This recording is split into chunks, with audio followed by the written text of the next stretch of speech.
C'est ainsi qu'il m'a emmené au ministère du combat spirituel de Maman Olangui, afin d'apprendre à prier et faire des prières de combat spirituel. C'est comme ça que j'ai évolué et travaillé dans ce ministère de combat spirituel pour un bout de temps. Après que j'ai appris les réalités du combat spirituel, j'ai dû quitter cette église. Je me suis joint à une autre église dans la ville appelée Parlement Céleste, où je travaillais comme protocole. J'ai travaillé dans cette église pendant un certain temps, et alors que j'évoluais dans cette église, soudain le Seigneur me visita et me dit, en raison de la condition et l'état spirituel de cette église, vous allez devoir quitter. À vrai dire, ce fut après mon baptême dans ce ministère que j'ai prié, j'ai demandé à Dieu certaines clarifications et assurances. J'ai dit Seigneur, si vous voulez vraiment que je sois dans ce ministère, veuillez me le révéler, et si vous voulez que je sois ici, laisse que l'onction qu'il y a dans cette église vienne sur moi, mais si vous ne voulez pas que je sois ici, laisse que rien de cette église ne soit semé en moi, et laisse que je sois épargné de tout ce qui se passe dans ce ministère.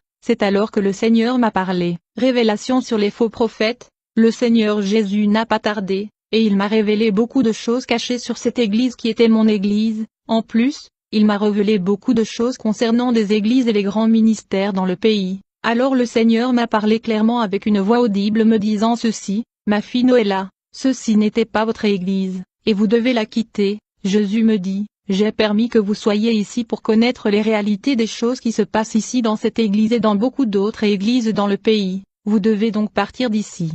Après avoir quitté ce ministère comme instruit par le Seigneur, j'ai dû passer pas mal de temps chez moi à la maison en train de chercher la face de Dieu pour la direction. D'autant plus beaucoup des faux prophètes se sont levés dans la ville, je devais prendre du temps. Je savais maintenant que beaucoup des églises et des ministères dans la ville n'étaient pas de Dieu. À vrai dire, beaucoup de pasteurs signent des alliances avec le diable et ils construisent des grandes églises, et donc pour rejoindre une église en ce temps de la fin nous aurons besoin de la direction du Saint-Esprit. Alors, quand Dieu me montrait des fausses églises et faux prophètes dans la ville, il me dit, ces prédicateurs construisent de temples avec l'argent du dragon, beaucoup d'entre eux mangent des urines dans les toilettes dans de rituels afin de devenir populaires, beaucoup sont forcés d'avoir des relations sexuelles avec des hommes dans l'anus afin d'avoir la foule, le diable le demande de coucher avec des jeunes filles afin d'emporter leur virginité. Le Seigneur me dit, ils ont accepté tous ces recommandations de Satan pour la gloire, le prestige et l'argent, toutefois, leur destin est le feu infernal de l'enfer, où le dragon les attend. Jésus me dit, le dragon entrera dans leur anus et sortira par leur bouche. J'ai demandé au Seigneur, que ce que cela signifie, quand vous dites que le dragon va entrer dans leur anus afin de sortir dans leur bouche. Le Seigneur me dit, le dragon va entrer dans leur anus parce qu'ils ont accepté de pratiquer l'homosexualité pour avoir ces églises. Ils ont accepté de dormir avec des hommes dans l'anus. Le dragon va sortir de leur bouche car quand ils prêchent, ils libèrent le feu du dragon par leur prédication. Chaque fois qu'un faux prophète prêche, il libère le feu du dragon par sa bouche qui est un feu de corruption et la destruction. Là le feu sortant de l'enseignement et de la prédication du faux prophète correspond aux paroles de mensonge et à l'esprit de mensonge. Le feu dans la bouche du faux prophète n'est pas le feu du Saint-Esprit, il est le feu du dragon qui est différent du feu du Saint-Esprit. En 2014, j'étais en prière sur la montagne lorsque le Seigneur m'a rendu visite et m'a montré des hommes de Dieu qui étaient authentiques, ainsi que des hommes de Dieu qui ne sont pas authentiques. Jésus me dit que généralement les faux prophètes s'empressent d'imposer leurs mains sur la tête des gens, pour voler les étoiles du peuple et leur destin. Par l'imposition de mains ils transmettent des démons sur les gens. Enfin le Seigneur m'a donné une liste de faux prophètes, et grâce à cette révélation j'étais dans l'obligation de quitter mon église qui n'était pas bien. Premier voyage dans l'au-delà, le paradis de Dieu et le séjour de mort. Après avoir quitté cette église et après avoir passé plusieurs mois à la maison en prière, le Seigneur Jésus-Christ m'a conduit au ministère appelé Vision Céleste où je suis maintenant. Le tout a commencé le 18 mai 2016, c'était juste après la naissance de mon fils. C'était juste après que j'ai accouché du bébé au mois de février, et ce fut en ce même mois que j'ai reçu la visite du Seigneur. Ce jour-là, j'ai fait la ménage et j'étais fatiguée, je voulais dormir un peu pour me reposer, j'ai dû chanter des chansons d'adoration puis j'ai prié avant de dormir. Avant de dormir j'ai prié et j'ai dit au Seigneur, Père, Saint-Esprit soit avec moi et révèle-moi des choses cachées, parce que cela fait longtemps que nous ne parlons plus. Puis je me suis endormie, je dormais, quand tout à coup j'ai vu deux anges de lumière éclatant descendre chez moi, ils m'ont dit, Sœur Noëlla, nous sommes venus pour te prendre. J'ai dit à l'ange du Seigneur, j'ai un bébé avec moi mais tu me dis que tu es venu me prendre, qui va s'occuper du bébé? L'ange du Seigneur me dit, Noëlla, Prendre soin de l'enfant n'est pas l'appel de Dieu dans votre vie. Dieu vous a appelé à une autre vocation. Suivez-nous pour que tu saches ce qu'est l'appel et la vocation du Seigneur dans votre vie. J'ai suivi les anges du Seigneur et nous avons emprunté une belle route. Nous avons marché très longuement sur cette route dorée. J'ai été abasourdi car je n'ai jamais vu ce genre de route aussi magnifique sur la terre dans toute ma vie. Et après avoir marché longuement sur cette route d'or pur pendant un certain temps, nous sommes finalement arrivés devant une énorme portail, qui s'est ouverte, et nous sommes entrés. Aussitôt que nous sommes entrés dans cet endroit, j'ai aperçu que nous étions dans une pièce immense et spacieuse. À ma grande surprise, il n'y avait que peu de gens dans cette bâtiment spacieuse. J'ai demandé les deux anges, où sommes-nous et quel est cet endroit? L'ange me répondit, tu as des questions sur cet endroit?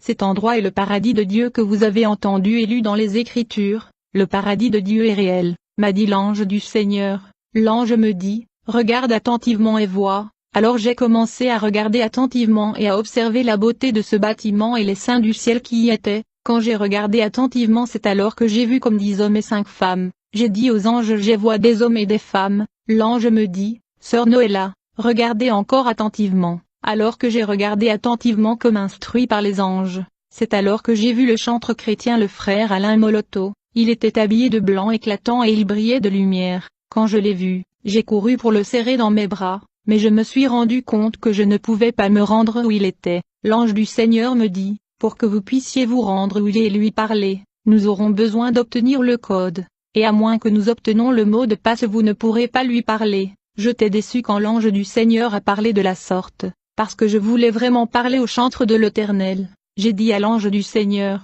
si je ne peux pas dialoguer avec le frère Alain, quel est mon but ici? C'est alors qu'un des anges me dit d'attendre. Ensuite il s'est rapproché du frère Alain Moloto et m'a laissé avec son compagnon. Il alla vers le chantre Alain. Aussitôt qu'il a touché l'épaule du chantre de l'Éternel, immédiatement j'ai vu mon frère le chantre Alain venir vers moi. J'ai pu reconnaître le frère Alain, bien qu'il était rajeuni et vêtu d'un vêtement blanc le plus pur et éclatant. Il avait toujours son style de cheveux et il brillait. La Bible dit que les justes resplendiront comme le soleil dans le royaume de leur Père. Ceux qui auront été intelligents brilleront comme la splendeur du ciel, et ceux qui auront enseigné la justice à la multitude brilleront comme les étoiles à perpétuité. Aussitôt que le frère Alain s'est approché de moi, je pouvais voir que le chantre était heureux et content de recevoir la visite de quelqu'un du pays. J'étais aussi heureux de le voir dans la gloire au paradis de Dieu dans le royaume de lumière. J'ai commencé à dialoguer avec le chantre qui m'a reçu dans le monde céleste. J'étais tellement curieux que j'ai commencé à lui poser des questions sur les défunts chantres de gospel congolais qui sont décédés récemment.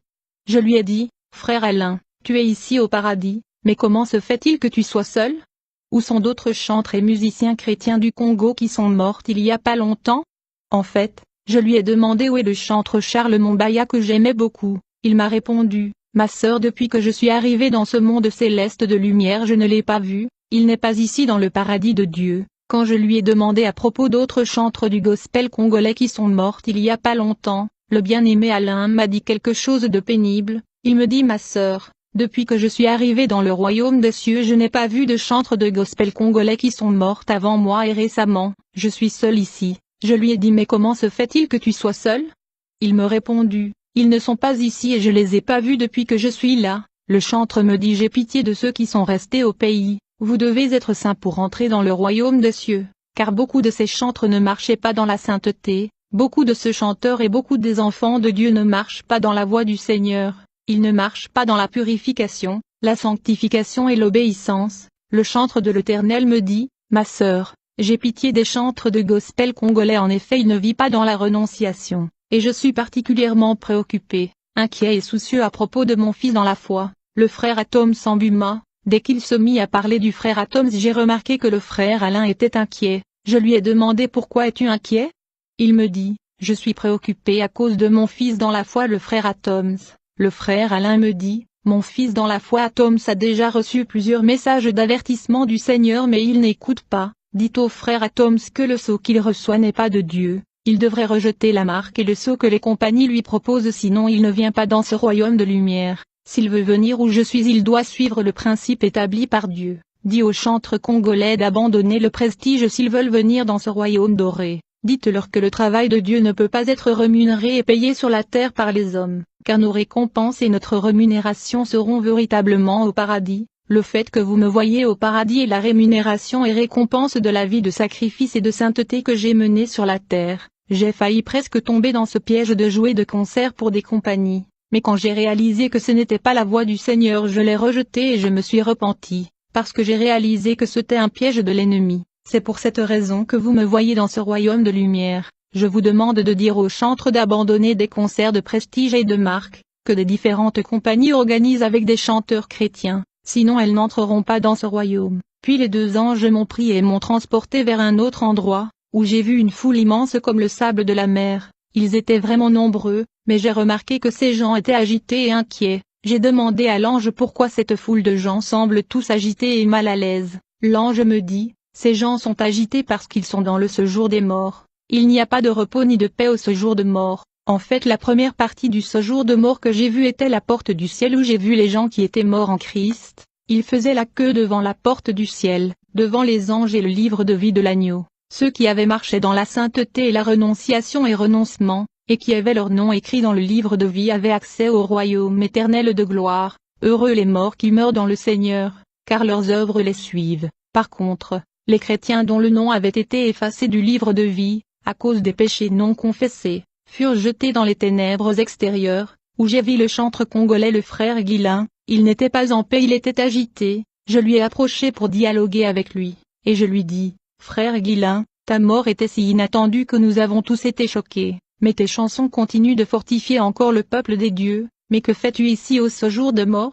À ma grande surprise, le chantre Guilain ne m'a pas répondu, c'est comme s'il ne m'avait même pas entendu. L'ange du Seigneur m'y informa qu'il ne m'écoutait pas. L'ange me dit, tu n'es pas venu ici pour lui. Puis nous avons commencé à sillonner au séjour de mort. J'ai remarqué que nos pieds ne touchaient pas le sol. Puis un ange me laissa sous la garde de son compagnon. Il se dirigea vers la porte d'un lieu qui ressemblait à une case et il l'ouvrit. À ma grande surprise, il fit sortir la sœur Marie Misamou. Quand je vis notre sœur la chantre Marie Misamou sortir de cet endroit horrible, j'ai été choqué et déçu de la voir dans le séjour des morts. Je lui ai dit, grande sœur Marie, comment peux-tu venir dans un si mauvais endroit? Tu es tellement précieux pour les enfants de Dieu au Congo. Tu es mort et tu nous as laissés sous le choc. Alors qu'on avait encore besoin de toi, nous t'aimions tellement, nous sommes toujours sous le choc de ton départ imprévisible. J'ai remarqué que la sœur Marie était vêtue d'une robe blanche qui était tachée, alors que la robe du chantre Alain Meloto était plus blanche que la neige. La Bible dit, heureux ceux qui lavent leur robe, afin d'avoir droit à l'arbre de vie, et d'entrer par les portes dans la ville. Dehors les chiens, les enchanteurs, les impudiques, les meurtriers, les idolâtres, et quiconque aime et pratique le mensonge. Nous devons apprendre à marcher dans la sainteté afin de garder notre vêtement blanc sans tache. Pendant que je parlais à la sœur Marie Misamou, l'ange de l'Éternel me dit, elle n'entend pas ce que vous dites, je dois recevoir le mot de passe pour déverrouiller la communication avec elle. Quand l'ange qui a sorti la sœur Marie s'est éloigné d'elle, du coup la sœur a commencé à me parler. La sœur Marie me dit, pourquoi tu pleures? Je suis heureux de te voir malgré la souffrance que j'endure dans ce monde. En fait, depuis que je suis mort sur la terre et j'ai atterri dans ce monde de mort où je souffre terriblement, je cherche un moyen de retourner sur la terre pour corriger mes erreurs si c'est possible. Les choses que j'ai laissées sur la terre me fait souffrir ici, et je ne peux pas voir la main de mon Créateur. La sœur Marie me dit, mon Créateur a refusé de me recevoir à la porte du ciel et j'ai perdu la couronne de la vie éternelle, à cause des choses avec que je mettais comme ornement. Je veux dire que j'utilisais le maquillage qui m'ont conduit ici en enfer. Comme toutes les autres femmes quand j'étais sur la terre, je mettais des cheveux artificiels, et quand j'étais mort j'ai passé dans l'au-delà, devant la porte du ciel. On m'a dit que toute femme mettant des cheveux artificiels ne portera pas la couronne de vie, et n'entrera pas dans le royaume éternel de Dieu. Alors, tu vas aller dire aux femmes sur la terre, surtout les chantres chrétiens qui copient mes styles de cheveux artificiels, de cesser de suivre mon style, sinon elles perdront leur couronne de vie, et elles vont se retrouver au séjour de mort comme moi. Dites-leur de ne pas mettre de cheveux artificiels et de ne pas suivre mon style parce que je souffre. Plus les gens suivent mon style, plus je suis torturée ici en enfer. La sœur Marie Misamou me dit, je portais des cheveux artificiels et cela m'a fait rater le ciel et m'a empêché de porter la couronne de vie. Ces ornements et parures m'ont empêché de voir la gloire de Dieu. En plus, quand j'étais sur la terre, je mettais des cils d'œil et des boucles d'oreilles. Ma sœur Marie me dit, je ne pouvais pas entendre la voix du Seigneur à cause de boucles d'oreilles que je mettais. Je ne pouvais pas évangéliser et proclamer l'évangile à cause de rouge à lèvres avec laquelle je me colorais le lèvre. Ma main ne pouvait toucher la main du Seigneur à cause des ongles artificiels que je mettais sur mes ongles, et j'avais l'habitude de peindre mes ongles avec les vernis. Je ne pouvais pas marcher dans la gloire de Dieu à cause des hauts talons que je portais. Je dis à la sœur Marie, en dépit de la connaissance tu as tout de même continué à mettre ces ornements. Pourquoi as-tu continué à mettre ces maquillages et ornements? La sœur Marie me dit, dans le monde, cette parure et ornements sont ce qui rend les femmes spéciales, et je voulais être spéciale, mais j'ai ignoré la gravité de ces choses, c'est pourquoi je suis ici. Toute cette parure n'est pas autorisée. Le Seigneur veut que ses filles soient naturelles et non artificielles, comme instruit par l'apôtre Paul à Timothée, quand il dit, « Je veux aussi que les femmes, vêtues d'une manière décente, avec pudeur et modestie, ne se parent ni de tresses, ni d'or, ni de perles, ni d'habits somptueux, mais qu'elles se parent de bonnes œuvres, comme il convient à des femmes qui font profession de servir Dieu. » Puis la sœur Marie me dit, « Ma sœur, tu vas aller dire à frère Patrice de dire aux chantres chrétiens de ne plus accepter de jouer des concerts pour les compagnies, de ne plus accepter de concerts de marque et de cachets de compagnie. Il ne devrait plus permettre aux compagnies de parrainer leurs concerts. Dis-lui de dire aux chantres de gospel d'arrêter de faire de concerts pour des grandes entreprises et marques. Dites aux chantres de ne pas coucher avec le producteur. Et dites à ceux qui sont dans de groupes de louanges et adoration d'éviter la fornication dans le groupe. Dites aux filles et femmes de Dieu d'ouvrir leurs oreilles et d'écouter ce que je dis. Elles doivent abandonner le maquillage, le parure artificielle et les ornements comme des cheveux artificiels qui m'ont conduit en enfer. Et je ne vois pas Dieu ici ce jour de mort et j'ai mal. Je veux retourner sur la terre pour corriger les choses mais il n'y a pas moyen de revenir en arrière. Dites aux enfants de Dieu d'abandonner des choses qui semblent être prestigieuses et la luxure. Quand je me suis réveillée de cette expérience, mon attitude a changé. J'ai raconté à mon mari tout ce que j'ai vu et nous avons prié. Mon mari me dit plus tard que je parlais avec une voix qui n'était pas la mienne, c'était en fait la voix de la sœur Marie Missamu, bien-aimée. Dans le passé j'ai entendu des témoignages sur le maquillage et le parure extérieure, je ne les ai pas pris au sérieux, mais quand j'ai fait cette expérience divine, j'ai compris que ces choses sont sérieuses et il n'y a pas de blague. J'étais une dame chrétienne vêtue de maquillage et parure mondaine, j'ai des photos de cela, mais j'ai pris ma décision. En fait, jadis j'étais dans l'industrie de l'esthétique, mais ce qui est mystérieux, c'est qu'il est difficile de localiser les industries et les usines où ces produits de maquillage sont conçus. À vrai dire ils sont conçus dans le monde sombre et la cible du diable sont les femmes. Quelques mois après cette expérience divine, les anges du Seigneur sont revenus et m'ont emmené au domicile des morts. Ils ont ouvert la porte d'une prison en enfer où le feu brûlait. J'ai pu voir qu'ils avaient sorti un musicien congolais du prison. Je pouvais voir que c'était Papa Wamba. Quand il m'a vu, il a souri. Je lui ai demandé pourquoi tu souris. Il m'a répondu, quand je t'ai vu ça m'a donné la paix parce que je n'ai pas de paix ici depuis ma mort. Quand tu vas retourner sur terre tu diras aux gens d'arrêter d'écouter ma musique, ils doivent cesser de m'adorer, sinon mes tourments vont augmenter. Chaque fois que des gens sur la terre entendent ma musique, des démons mettent de barres de fer chauffées à haute température dans ma bouche et je souffre. De plus, à cause du dessin de tatouage sur mon corps, des démons me coupent la peau. Dites aux gens de ne pas dessiner le tatouage sur leur corps, sinon ils viendront ici. Le Papa Wamba a commencé à me parler de sa mort. Je ne peux pas en dire plus avant de parler à sa femme, il y a des secrets et des choses personnelles, et j'ai besoin de la permission de sa femme pour en parler, a-t-il dit. Dis à ma femme de chercher la voie divine parce que les gens qui me suivent après leur mort viennent ici et quand ils écoutent ma musique et me suivent cela augmente la torture et la douleur que je subis ici. Je n'ai pas de paix, je souffre de torture ici. Dites à ma femme de chercher des hommes de Dieu, pas ceux qui sont populaires mais des églises qui ne sont pas connues. Alors que Papa Wamba parlait, le Seigneur m'a montré une église avec 3 personnes sous un palmier, m'a-t-il dit. Dites à ma femme de rassembler tous mes enfants et de trouver une église qui n'est pas populaire et de servir Dieu. Le fait que je sois un âme perdue je ferai tout pour empêcher ma famille de venir ici. Le fait que je suis condamné éternellement, je considère que c'est un sacrifice. C'est pourquoi je ne veux pas que mes enfants me rejoignent dans cet endroit horrible. Papa Wamba me dit, l'enfer est réel et je le vis. Je lui ai demandé pourquoi tu me donnes ce message. Répondit-il, je te donne le message parce que quand j'étais en vie tu étais celui qui avait reçu le message à mon sujet. C'est pourquoi tu es amené ici pour prendre mon message et le transmettre à ma famille. Papa Wamba me dit, dis à mes musiciens et à ma famille de chercher Dieu parce que l'enfer est réel. Dites aux gens d'arrêter d'aller au cimetière pour me rendre hommage. En fait, ce fut en 2006 que j'ai vu dans une vision la mort de Papa Wamba. J'ai informé mon évêque qui connaissait Papa Wamba et je lui ai dit que Dieu m'avait révélé que Papa Wamba doit se repentir parce que sa mort approche.